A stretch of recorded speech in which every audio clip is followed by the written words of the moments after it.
And you were able to overcome where you grew up, as you once put it. You saw what happened and things like drug dealing, where the life would end, and you decided at some point, I'm not going there.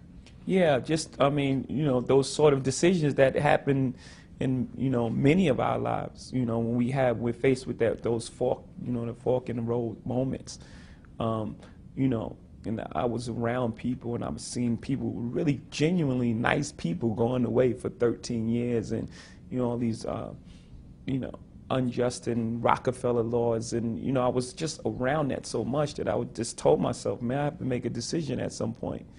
And, you know, I made this decision to, you know, focus on music, which was my love, you know, and it worked out. Consistency. You know, people have a love of music. They may do 1 or 2 or 3 albums, and then for some reason they fade away. That hasn't happened to you. I think, again, it goes back to a bit of what Warren was saying as well. Like, it's the discipline as well, the discipline to not get caught up in the moment. You know, music is like stocks too. You know, there's the hot thing of the moment. You know, there's this hot electro sound or the hot auto-tune voice or the hot whatever's new and exciting. And, you know, people tend to make emotional decisions based on that. They don't stick with what they know. This is who I am. This is, you know, this is what I do. And then they, you know, jump on this next hot thing, and, you know, it's not for you. So for me, just having the discipline and having the confidence that in who I am, you know, and if I go into a studio and if I find my truth of the moment, there are a number of people in the world that can relate to what I'm saying, and it's gonna buy into what I'm doing.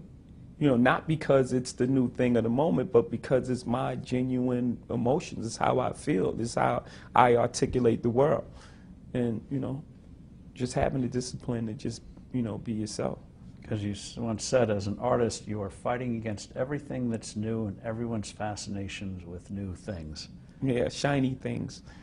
And people fall in love with shiny things. So in essence, as you grow older, you bring an audience with you because the topic of your music grows with you. Right.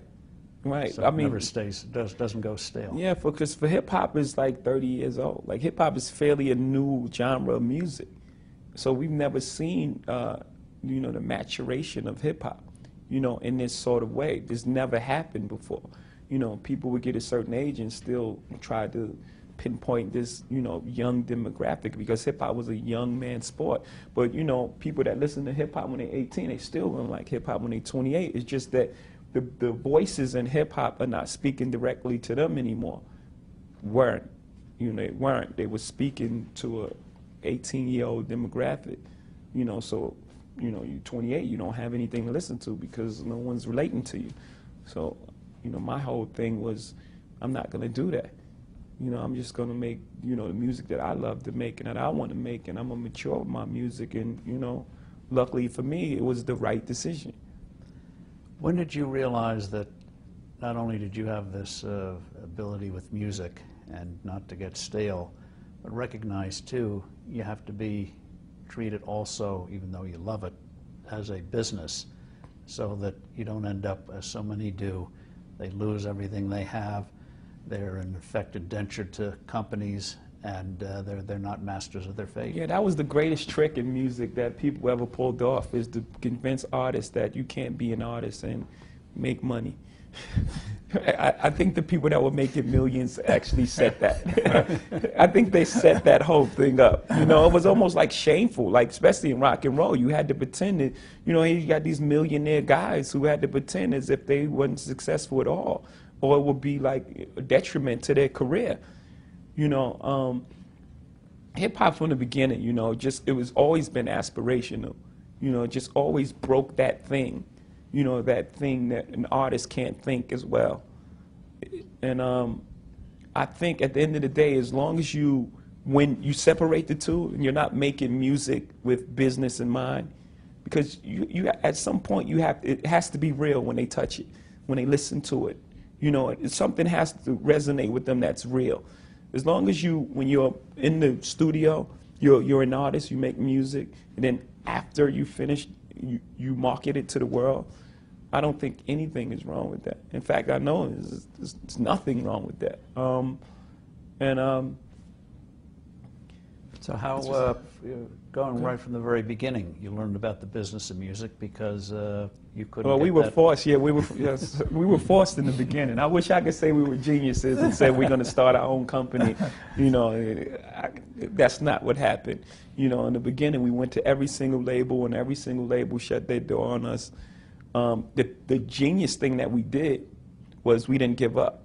We didn't say, because these guys, you know, we use that what do they know approach. You know, we didn't give up at that point. I think that, you know, that was the genius thing we did. We started selling our own CDs, and we built our own buzz, and then the record company came back to us. So now we had a different negotiation. You know, it wasn't the same artist label relationship. Now we retain ownership in our own company, and it was the best thing for us, you know.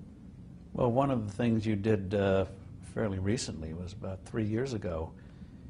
You were with a company, you were president of a company, you saw firsthand what you thought was wrong with the music business, you wanted out, and you're willing to put money to get yourself out. Yeah, I didn't necessarily want out. I wanted to work with them, but I wanted like a fund in a sense. You're president of the company? Yeah, I was the president of Def Jam Records, and I wanted a fund to, you know, I wanted to work there. But I wanted the fund what struck you is they'd take all these artists, almost like throwing them against the wall, so you see which ones would stick. And you thought that was a huge waste of money. Yeah, in the music business for a long time, a hit record solved all your problems because there wasn't the internet, and there wasn't this YouTube, and there wasn't so many other factors. It was just the music. So that model still exists of, you know, just putting artists out and see what works, you know.